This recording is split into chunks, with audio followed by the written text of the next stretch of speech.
Love to welcome everybody back to the Independent Investor Channel. We've got a special opportunity here for three special guests here. We are the Four Horsemen here providing coverage on Aduro Clean Technology, who had a groundbreaking announcement this week. We are going to get the reaction from our panel visitors, Yazan, Penny, and Mariusz. As I promised Friday to you guys, the long wait is here. And you guys get to hear the opinions on what this could potentially mean for Aduro now and going forward in the future. Stay tuned. This is a special treat where you get to hear multiple opinions on what the impact of this news could mean for the company now and going forward. I'll turn it over to Yazan for his opening comments about what this could mean. Yazan? Good morning or good afternoon, depending on where you guys are at. Thank you for hosting us, Ryan. Amazing to be here. So let me start off with the caveat that everyone needs to hear. We are long shareholders, so we obviously have our own biases going into this. But let me also now move into the results, because I think this week's results show and confirm to us that have done a lot of diligence for the last 2+ years that Aduro has a solution to plastic waste upscaling that is second to none. No one has this solution. No one has the power that Aduro has in terms of upscaling profitably. And why I say profitably is because of the yield. When you are producing a yield of 95%, the amount of losses is very minimal, and as such, that gives you a lot of room to basically reduce the cost, both on capex as well as in opex. And I think the interview that Mariusz had with Eric was a great eye opener when he said that our approach is going to require, for example, one plant as opposed to three when you're talking to the other technologies. They need pre-processing, they need post-processing, and they're very expensive. And that's the reason why a lot of the other 70 technologies, because they have yields anywhere between 70% and below, they suffer. They have to be central units, they have to be large, the capex, the opex is significantly higher. So that's kind of my original reaction, and my reaction is, irrespective of what the share price did, I'm not really looking at the share price. I know that a common theme comes about, which is valuation, and I get that question a lot, and my answer is simple. Prior to these results, we know Arrowhead said that the valuation should be anywhere between 380 Canadian and 530. Needless to say, with these positive results, I think it's way higher. Now, where is it going to be? Honestly, I don't know. You have the best technology out there for a major problem that every plastic producer has to care about. That's another thing that comes around a lot. People say, why do we have to care? It's a pre-revenue company, or the revenues are little, they're not profitable, so on and so forth. Say you have to care because in 2025, the clock starts ticking. These producers have a deadline to have a partner on any new production under the Plastic Act, whether US, Canada, any developed country, basically they have to have that.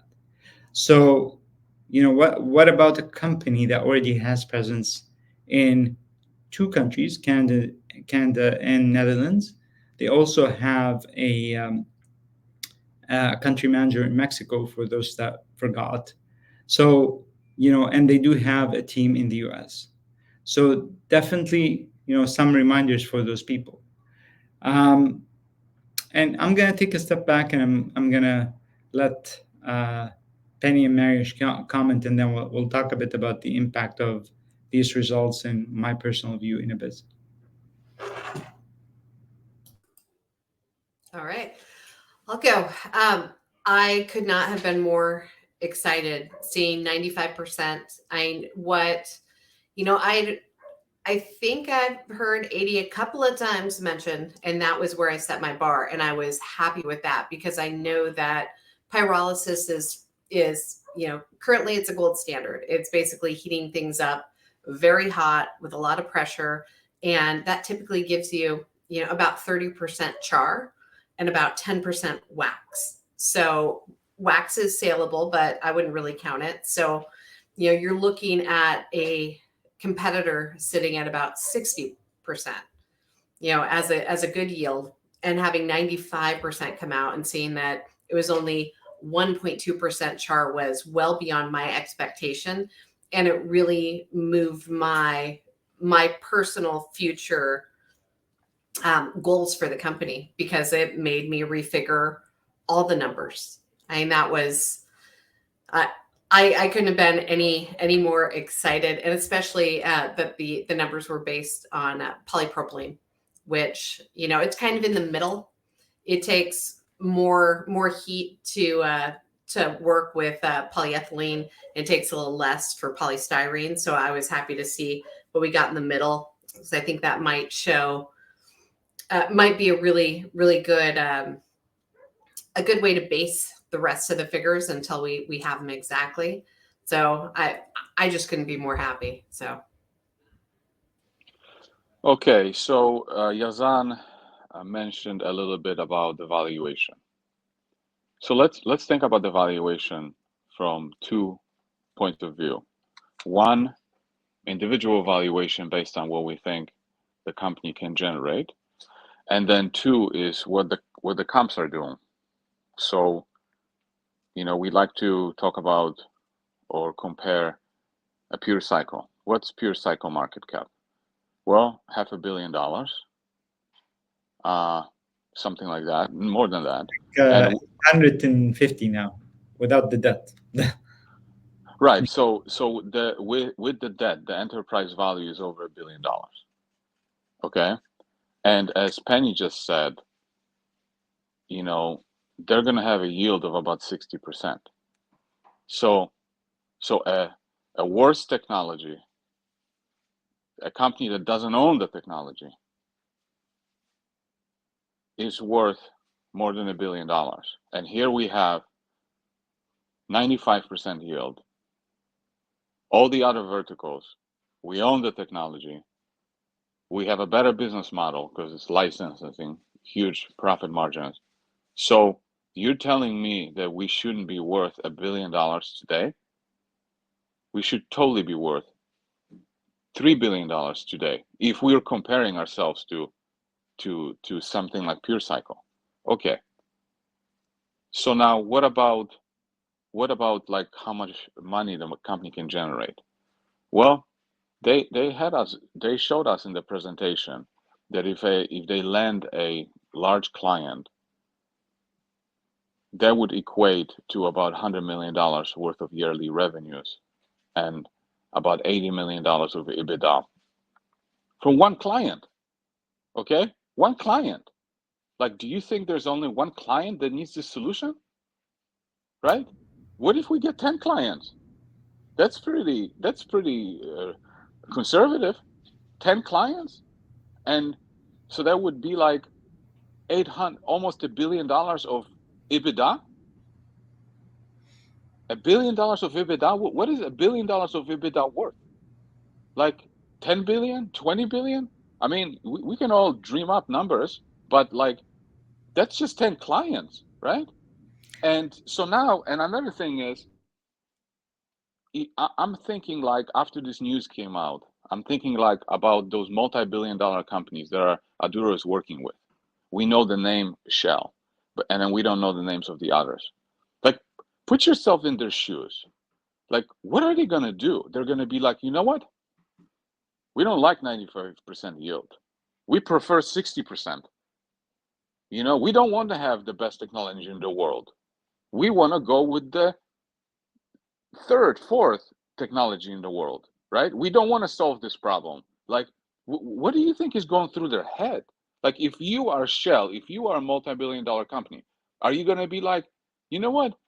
I am not going to go with a 95% yield. I prefer 60%. Right? So it's like so many times I sit and I'm like, people are like, well, why isn't this company getting more attention? Well, that's your opportunity here. That's your opportunity here, because I don't think if we were trading at NASDAQ or some kind of reputable exchange, I don't think you would have this opportunity. I really don't, because you only have it because, like, Ryan, do you think you would be getting comments that this is a scam if this thing was trading on NASDAQ? Nope. Nope, right? It's a stamp of approval. You are getting those comments that this is a scam. I'm getting those comments that this is a scam, and we're just dreaming. It's gonna be zero. So I agree with Yazan. It's like we need to graduate from this trash exchange and move this thing on NASDAQ, because otherwise people are just not going to believe that this company has the goods. They're just not going to believe it. They need to have $10 to $20 stock price, and then the technology will start working for everybody. And all of a sudden it's not going to be a scam for nobody. To add to that comment, and it's actually like a fair comment, but to add to that, the issue is it's twofold, right? Regardless of what we say, people have a sub bias. We have a sub bias because when we look at something, we're like, this is mind blowing. No way. Why is it trading at 75 million US? Like, if it's that good, it should be, let's say that it's $500 million. Let's not say $1 billion. But why is it not trading? Because I think there's a lack of, someone on Penny's Discord mentioned something.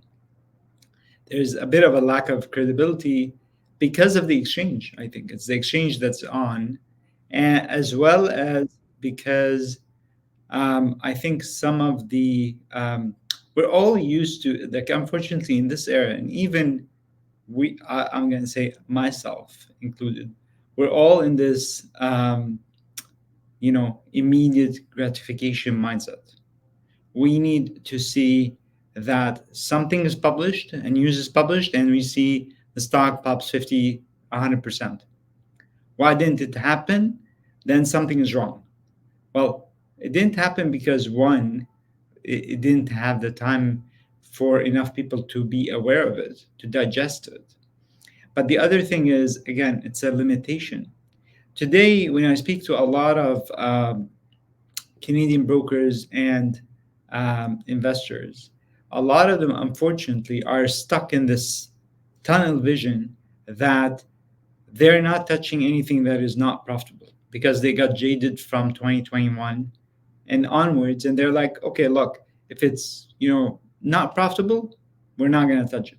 So we're turning into the investors, the few, and that are retail or brokers that are willing. And I can tell you today, based on my knowledge, I have 2 brokers in Canada, and different spaces, different places outside of myself that have 5 million shares of the 40 million float on their book. They have no interest in selling anytime soon. I know of several people that own, million plus size. So let's say that there's 25, 30 million float on this thing. This can go fast. It just needs to be the right, on the right platform. And I'm pretty sure the Aduro team is getting enough indication and interest, because if I'm speaking to bankers in the US, friends and so on, that are saying this name on NASDAQ will do significantly better, it can be that they're just all being friendly and nice and saying, if you can tell these guys just move on to NASDAQ because we want to collect fees.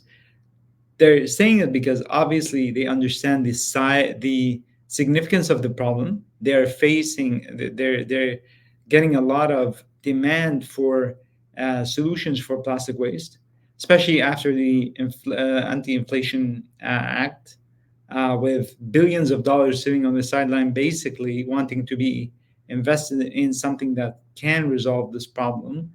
One of the bankers I was talking to was saying that there's over 40 or 80 billion dollars under management that want to tackle recycling. Imagine, that's one it's a major bank, but I mean, that's one major bank that is saying how much there is sitting on the sidelines. So it's just accessibility, and we, as people that can have access to the CSE venture and the OTC, have this luxury. A lot of people that, even when talking to the company, they have said that many of the roadshows that they've had in the US, that was a common comment that they kept getting, which is, guys, if you were on NASDAQ or close to, we'd be able to buy significant position for our funds. So at one point, I'm pretty sure they're going to be considering it. I don't know when, but I'm just saying the opportunity is in front of us. And everyone that says, why, it's literally what you said. It's the confirmation is going to come from the stock price moving up. Just remind yourselves of one thing, like, when re-rating happens, they happen quick and they don't look back. We've seen it even in mega caps. Like, look at what happened with Nvidia. Like, literally went from sub $200 in, when everyone's saying the world is crashing and there's no way to come back. They came back. We've got the best chip for AI.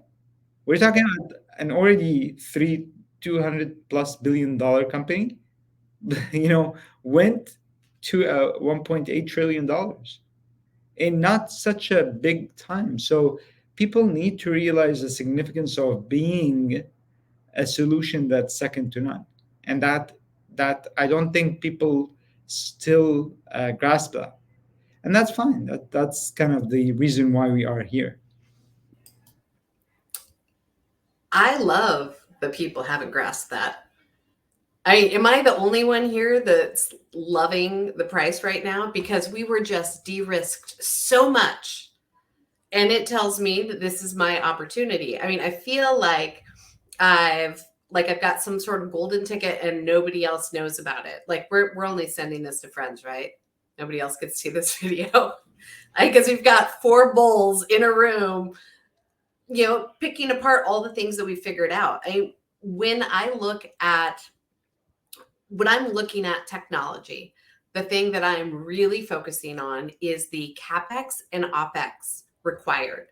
Now, Aduro's licensing model takes away almost all of that concern. But what really does it for me is they're playing in the big leagues. These are multi-billion-dollar companies that they're working with, and we already can see that the results are fantastic. So I'm happy. I was just talking to another friend in the US today, and he's looking at the chart saying, okay, well, I'm watching 120. After there we fly, on the US side, now that we're at like 75 million as a market cap. And but he just couldn't understand, he's not going in more because the volume looks low.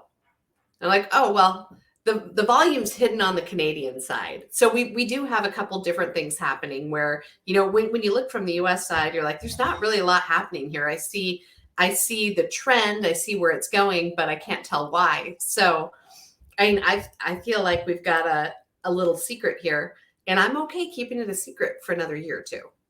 So just don't tell anyone. I'm ready to go to the moon.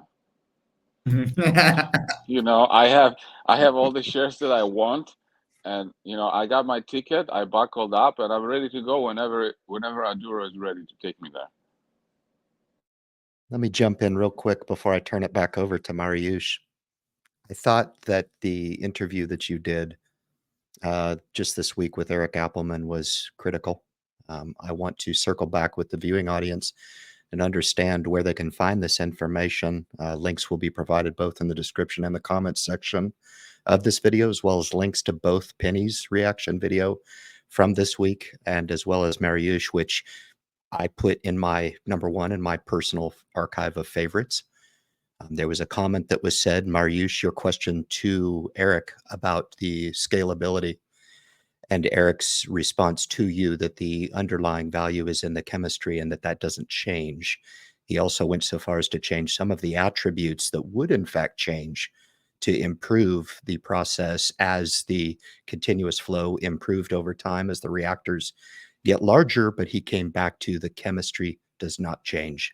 And I thought that was really smart, and I appreciated you asking that question on behalf of all shareholders and everybody following this story. Mariusz?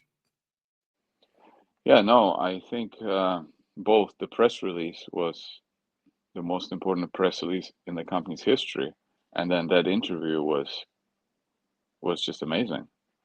I mean, of course, he's biased, but he didn't have to join them. He could have just stayed at the previous job that he had. Nobody forced him to join them. He said it himself. I joined because they are second to none. I joined because they have the best technology in the world. So, like, I mean, how many, like, really, I don't think I've ever been involved in a situation where I feel like there's so much certainty as to what the outcome is going to be. Like, how I've never had a microcap stock that had the best something in the world, and there's nobody even close, and nobody knows about this story. Like, and then we have indication after indication after indication. All I hear is that here and there is that when people are testing it or companies are testing, they're just blown away by the results. Well, now we're freaking blown away because I didn't know that it was going to be 95. I know the yield was good. I know that I knew the technology was going to work, but 95%, like, that's just out of this world. And so it's like, you see, with companies like, you know, whether it's Meta or Nvidia, and I think Yazan touched on this before, is that a 5x on Nvidia and 5x on Aduro are completely two different things, because you don't ever have the conviction that something like Nvidia is going to take you 5x. So you don't ever have the conviction to really put a significant money behind it. But you have that conviction on something like Aduro, at least I do, because of all the indications that I have, all the margin of safety that I have. What kind of margin of safety do you have on Nvidia? Here we have such a huge margin of safety. If it fails, we double our money. If it succeeds, I make 40 million. Like, I don't think I have to say much more. Yazan, I'd turn it back to you for a reaction on that. But yeah, just to add to it, I think you mentioned the internal aspect of Eric Appelman's involvement with Aduro, but I pointed out in my video that I just released today that yes, he took a position with Aduro, but think about his independent position prior to his addition to the Aduro team and how that vetting of those 50 additional companies through the campus at Brightlands kind of allowed me to sit back and say, okay, either one of two things. And I think Eric Appelman strikes to me to be a very straightforward, very honest, very intelligent, and very well-spoken individual. So if he's speaking from a biased perspective, he has got me believing in what I think he believes in, and that this is in fact the best in the industry. And I could sense a little reservation in that I think he wanted to say more. But at the very end of the interview, if you watched it through the very end, he said, I hope I conveyed my excitement, and I think he did, but he's trying to convey that in the most professional manner, because for me, the full circle is going to be where these companies that they are dealing with now provide that reciprocation and say, yes, indeed, everything that has been conveyed in the marketplace is true. And here's what we're seeing with our independent research. I'll turn it over to Yazan. Yazan? Thanks. So look, I'm going to conclude with my personal view is like reconfirming what you guys have been saying. It's really underdiscovered. I think the thing that I like is like we're not doing this on a Sunday because we have to. We're doing this on a Sunday because we love talking about this. And you know there's a point in your life where I think this is one where really hits home, because I think not only similar to what Penny mentioned earlier, I think this is one that I'm gonna feel really good about what this company is gonna do to my portfolio, but I also feel very good as to what they will do from a world stand.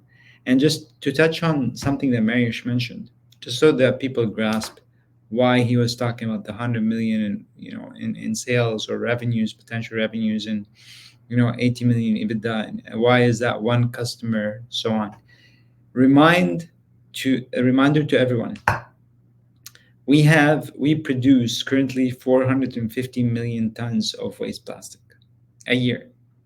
We're sitting at over 1 billion tons of waste plastic accumulated that is no one has a solution for.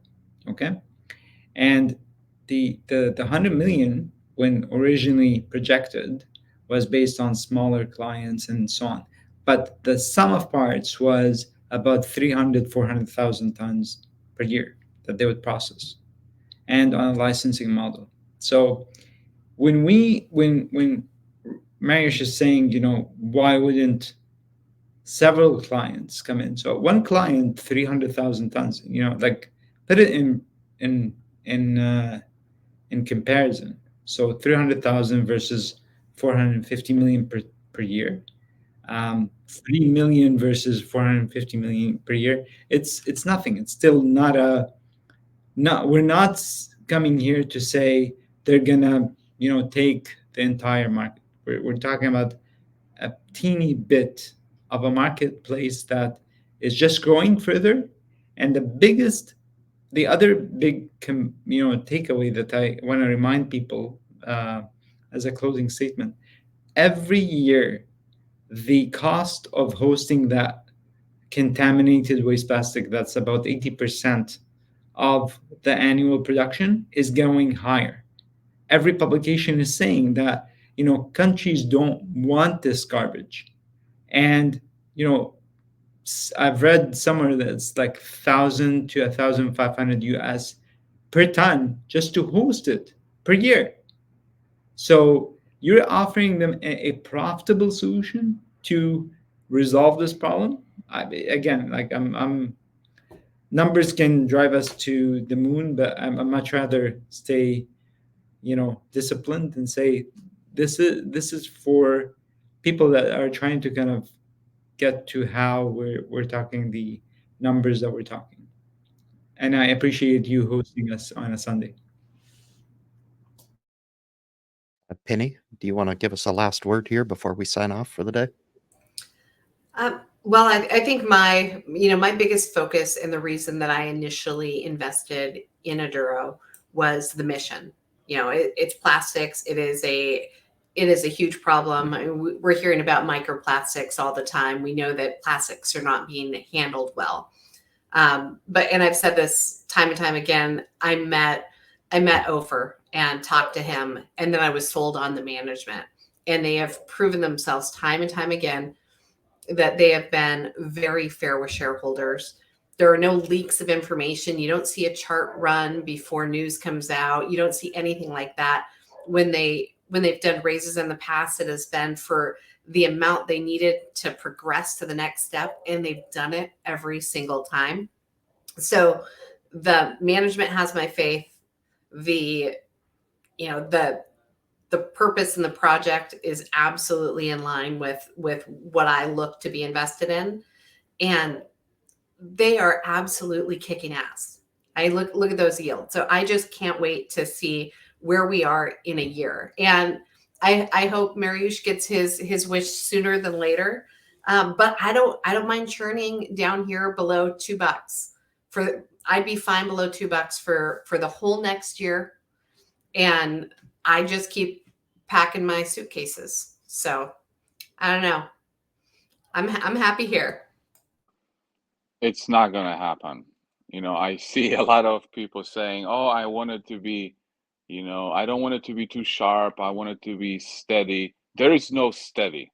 There's no steady. There's no like, I want it steady stairs. There's no stairs in microcap stocks. They either go, or they just kind of like, you can wish whatever stairs you want. It's not going to get what you want. But I want to leave people with this message. Determine if there's a problem in the world with plastic. If you think that the world has a problem with plastic, then your next job as an investor is to determine if Aduro is part of the solution. We got a press release that says that they have 95% yield.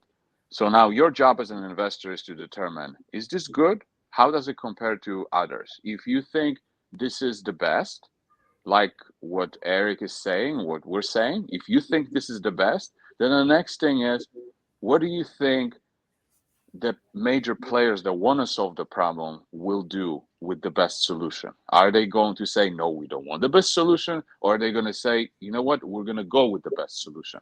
And if they do go with the best solution, how is that going to translate into revenues and profits for a company like Aduro? And then once you do the math like this, then look at the valuation and see if there's any upside for you there. Look at what the competitors' valuations are and see where Aduro sits. And then make a decision whether you want to be part of it or not. Because as Ryan said, like, he is done trying to convince everybody that you need to be on this train. Like, everybody has to get their butt on the train or stay off the train. And nobody's going to force you one way or the other. We're here. We're excited about this company. We're long this company, and we're sharing with you the facts and the excitement. And it's your job to decide what you want to do. Well, and here I've If been trying to make sure that I walk away with more money than you do, Mariusz. Good luck. Here I am, still trying to load the boat. All right. I think when I look at this opportunity and look at your responsibility in this relationship through social media of us providing this opportunity, you are at liberty to judge me. You are at liberty to judge everyone on this panel, as well as the management at Aduro and the integrity of what Penny discussed as trust and conviction through trust. Okay. I also want you to understand that I am 18 months into this position. I have nary sold one share. If I was in this for a pump and dump, I would have already exited my position at, let's say, $1.20. Okay. Furthermore, I convey my entry points, the dates of those entry points, and the cost basis of each of those. Those will remain steadfast for the future. Okay. You have a due diligence responsibility to take this information and use it how you will. We do the very best we can. I wish I had the perfect thing to say to the audience out there and use social media with what I want it to be intended to be. And that is a conduit to information, good information. And in this case, I think it is a diamond in the rough. I think utilized in the proper and responsible hands, this could be very lucrative, but it still does not relinquish your responsibility to do your own due diligence and take this information, subscribe to each of our respective channels, because if the information is there, you will be the first to hear about it through our respective conduits. So I'll take this opportunity to thank Mariusz for the reaction video this week. It was phenomenal. Penny, you the same. We are in debt to you for your time. And Yazan, finally, with your subject matter expert and command on marshaling and coaching this process through, Aduro is one of my most coveted positions in my portfolio. It's an easy company to invest in. And I just hope to convey that the same to the audience. And that way we can all enjoy owning this piece of what is transpiring to be history in the making. My friends, thank you very much for tuning in to the live stream, and take care. And we will catch you on the next one. Thanks, guys.